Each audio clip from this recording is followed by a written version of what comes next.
Next we can see about placentation. So what is placentation? The mode of arrangement of ovules within the ovary on tissue called the placenta is called the placentation. So what is placentation? The mode of arrangement of ovules within the ovary on placenta is called the placentation. What is placenta? It is a cushion-like structure which can be seen inside the ovary. Okay, inside the ovary, a cushion-like structure will be formed by the parenchyma cells, and that is said to be as the placenta.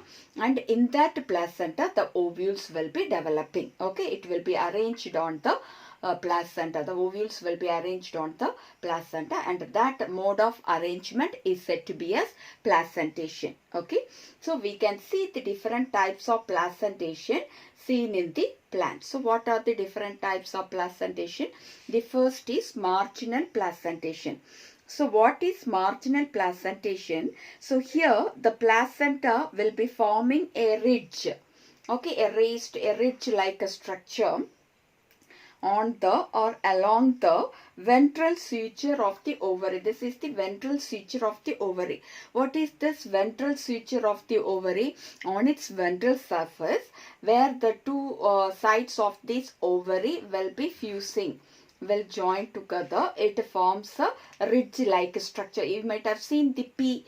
This is the legume fruit of the pea plant. Okay, so you might have seen that. So in that you can see like this. On this is the ventral wall where the two side walls will be fusing together. Okay, so this ventral and this is the dorsal wall. Okay, so in the ventral suture there is a ridge like structure will be formed. A raised part will be formed inside the ovary, and on that the ovules will be developing. So such a type of ovule development is said to be as marginal. Okay, so this is said to be as marginal placentation. So what is marginal placentation?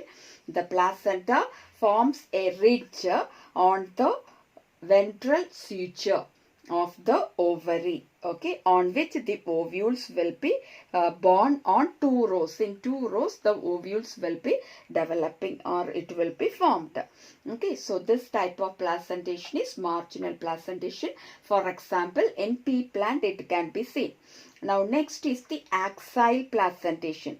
So what is axile placentation? This can be seen in a multilocular ovule. Ovary? What is meant by multilocular ovary? Ovary with many chambers. Locules means cavities, ovarian cavity or ovarian chamber. So the ovary which is having many such locules or many such chambers are said to be as multilocular ovary. Okay, so in such multilocular ovary, the placenta will be seen in axial in position. So here you can see one chamber or one locule. This is another locule. This is another. So three locules are here in this picture. Okay, or we can say three chambers are there. So in between that the chambers are separated by the cross walls, isn't it? So in the axial position, axial means the angle formed here, isn't it? In that axial position, what is formed? The ovule is developing. Okay, so in a multilocular ovary, in the axial position, what is formed? The ovules will be developing, and such an arrangement is said to be as axile placentation. Okay, so in axile placentation, the placenta is axial in position. Okay, axial in position, and the ovules are attached to it, to that placenta, in a multilocular ovary. Okay, now next is parietal. See here, for this example we can say it as China rose, hibiscus. Okay, hibiscus rosa sinensis. If you take the ovary of that, if you take this section and if you see, you can see this multi-locules in it, and the ovules will be formed in the axial part of this multilocular ovary. Okay, now next is parietal placentation. So what is parietal placentation? So here the ovary is single chambered. Here there is no cross wall. In this picture you can see there is no cross wall, isn't it? So it is single chambered. Only one chamber or one locule is there.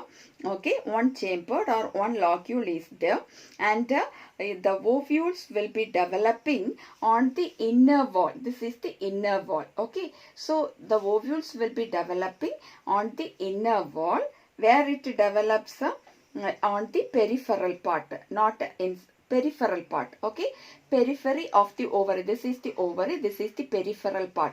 What do you mean by peripheral part? The outer part. Okay, so this is the outer part of the ovary. That doesn't mean outside the ovary. Okay, inside the ovary, towards the outer side of the ovary, on the outer part, towards that peripheral part, on the inner wall, what will be developing? The ovules will be developing. So the placenta will be present here.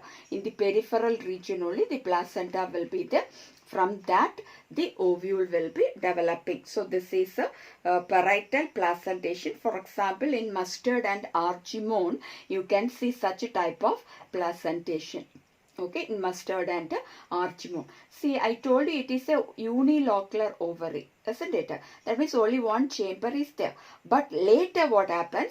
A cross wall may develop. In any part, a cross wall may develop, and it may give the appearance of a bilocular ovary.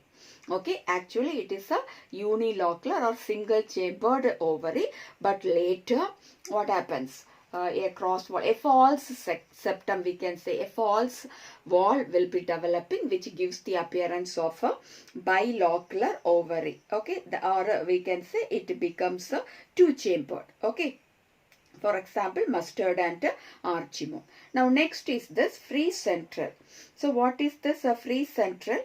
So here, as the name, we can say in the center of the ovary, the placenta will be formed, and from that the ovule will be developing. Okay, so when the ovules are born in the central axis, okay, on the central axis, and there is no septa, isn't it? Is there any cross wall here, or is it many chambered? No, it is a single chamber, and here there is no cross wall in between them.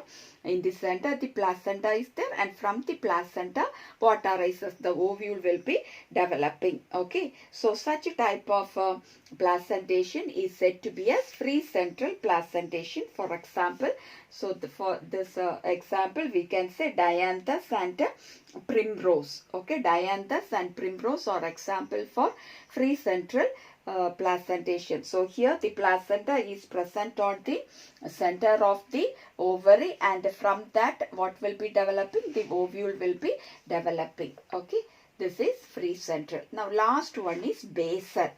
So basal placentation. So here the placenta will be developing at the base of the ovary.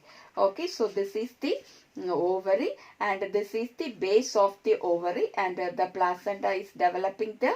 Here, and in that placenta what is developing?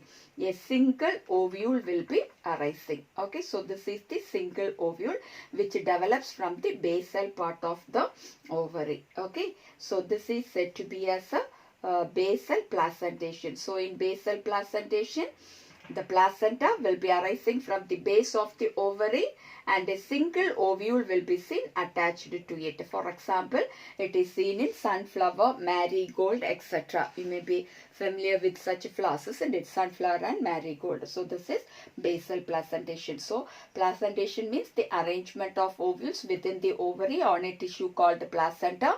Placenta is nothing but a cushion-like structure formed by the parenchymatous cells. Okay. And the placentation is of different types. What are they? Marginal, axile, parietal, free central and basal. Okay. So I hope you might have understood this placentation.